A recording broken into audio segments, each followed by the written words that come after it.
When you're on, good. All right, wherever you are. All right, at this time, I'd like to start the February 12th Lapel Planning Commission meeting. Can we please stand for the Pledge of Allegiance? I pledge allegiance to the flag of the United States of America and to the republic for which it stands, one nation, under God, indivisible, with liberty and justice for all. At this time, can I please get a roll call? President Wood, Here. Commission Member Baldwin, Commission Member West, Here. Commission Member Hutchison, Here. Commission Member Mays, Here. Commission Member Pressler. Here. First on the agenda is adoption of minutes. We got minutes for December 11th, 2025, as well as January 8th, 2026. Has everybody had time to look over these? Yes. Is there any comments? No. At this time, I'd entertain a motion to approve both of these. I'll make a motion to approve December 11th, 2025 and January 8th of 2026 meeting minutes. I'll second. Commission Member Wood, I'm sorry, President Wood, Yes. Commission Member Baldwin, oh, not here. Commission Member West, Yes. Commission Member Hutchison, Yes. Commission Member Mays, Wait, no, we can't, yes. Commission Member Pressler. Yes.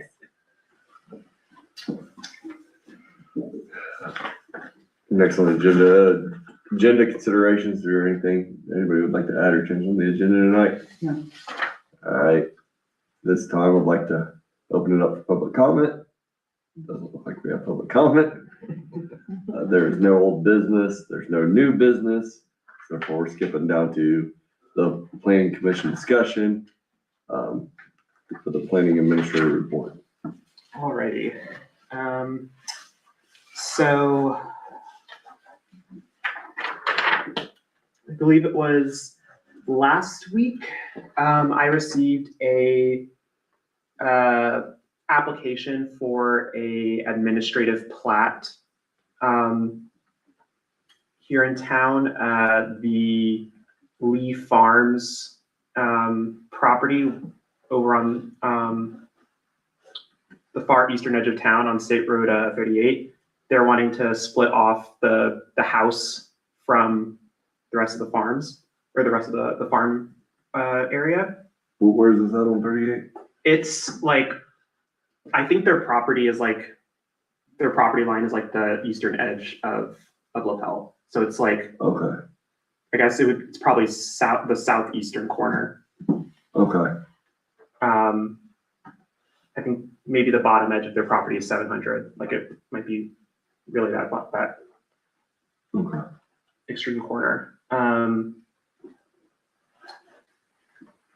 So with a administrative plat, that is reviewed by a plat review committee, which must consist of the building inspector / planning administrator.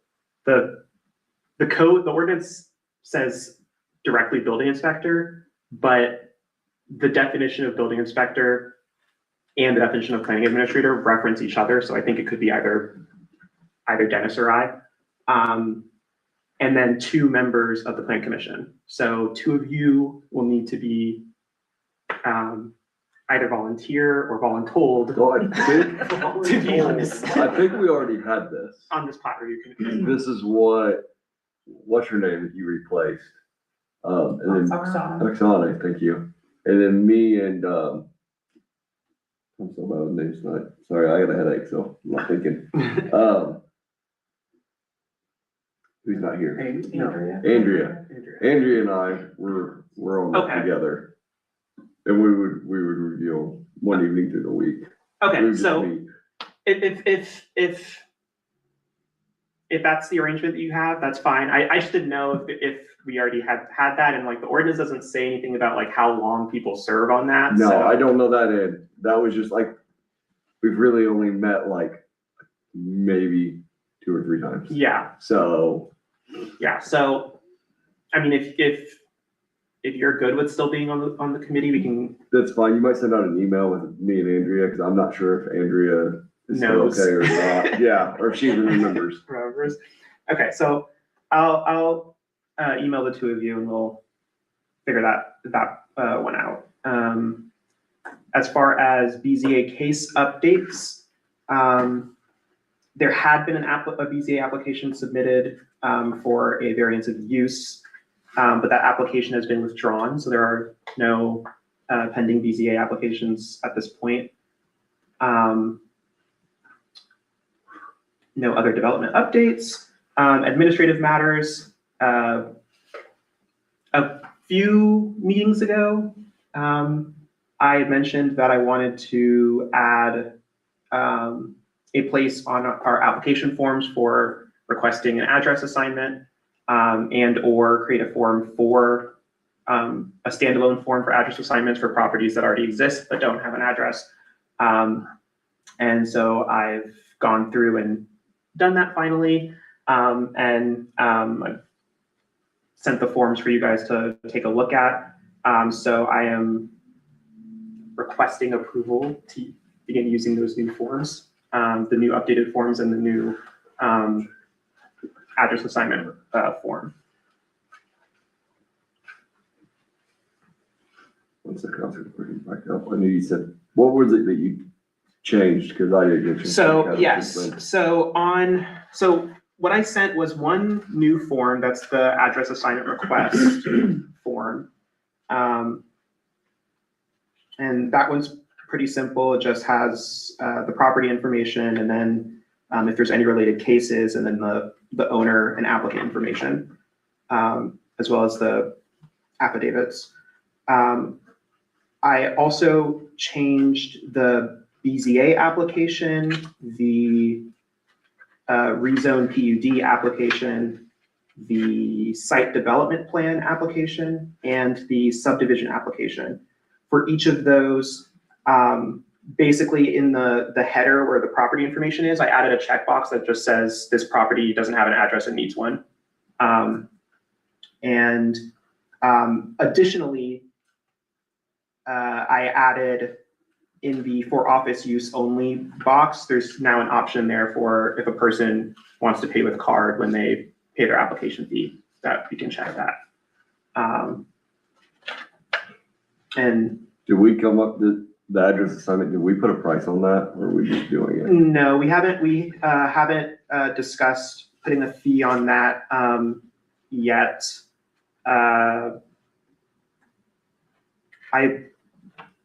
I think the process for getting a new fee for something is like pretty extensive. It's a party.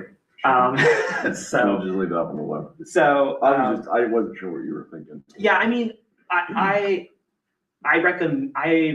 recommend there be a fee just because kind of the idea behind collecting these fees is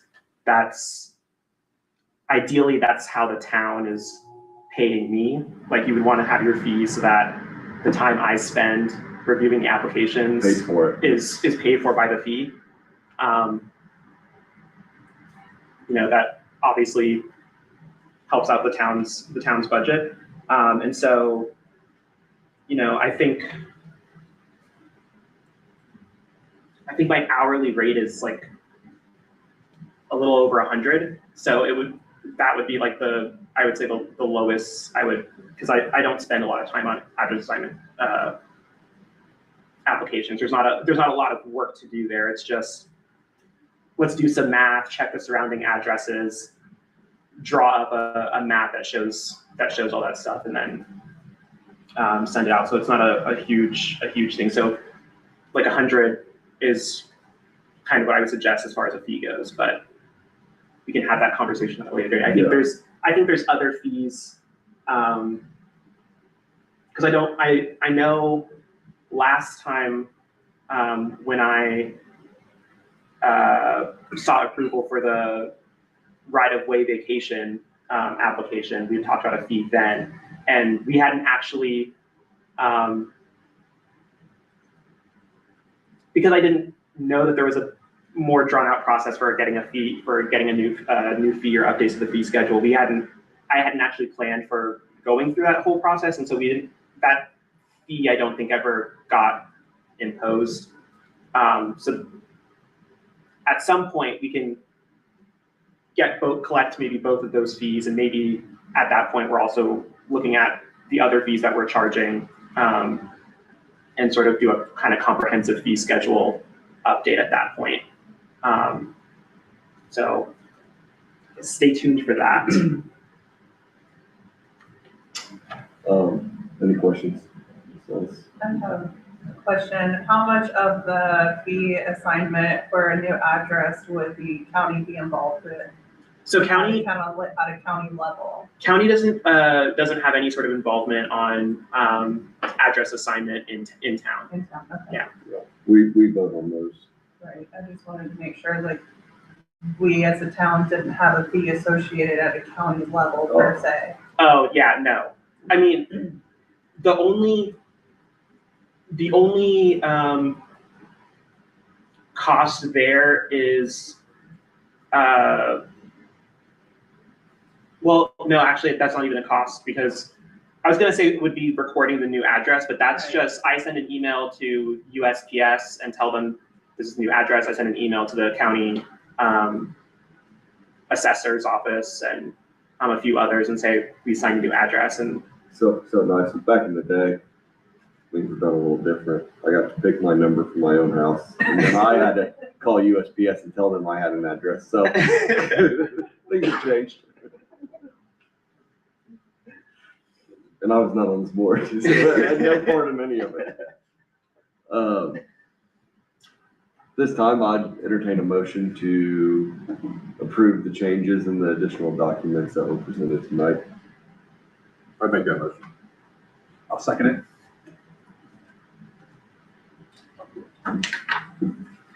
I wasn't ready.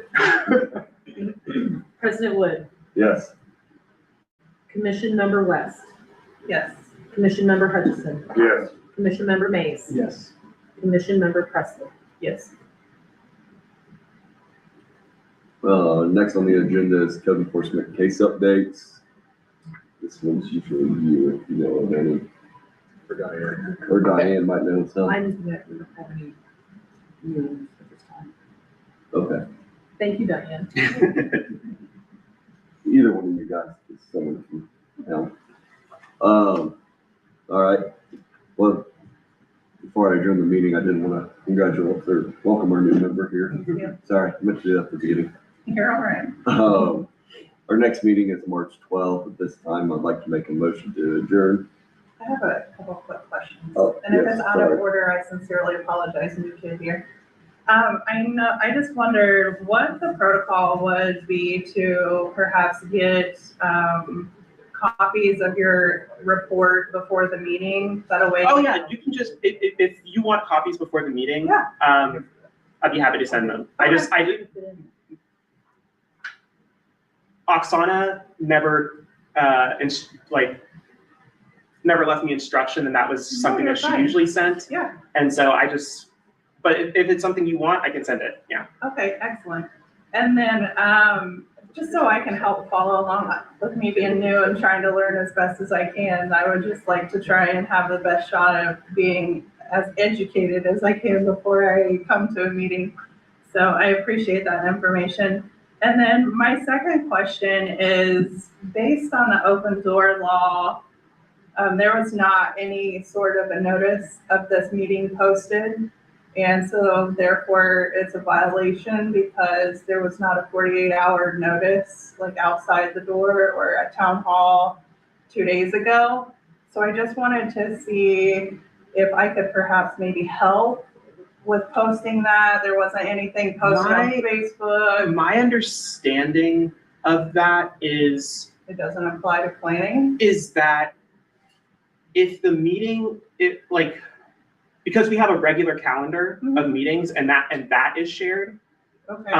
my understanding is that generally covers it. I do try to, I don't directly manage the website. No. And so sometimes I do forget to have somebody Excuse me. post it, which is probably what happened this week, but, I just wanted to make sure like we are okay and like not in violation of that, because based on the information that I read, open door policy says it has to be posted either in the building that you're having the meeting or town hall 48 hours prior to. And I'm glad you pointed me to the area of the, planning calendar. yeah, Like I said, I'm still new. Alicia, you're absolutely correct. It should have been posted. It appears that it was an oversight in this case.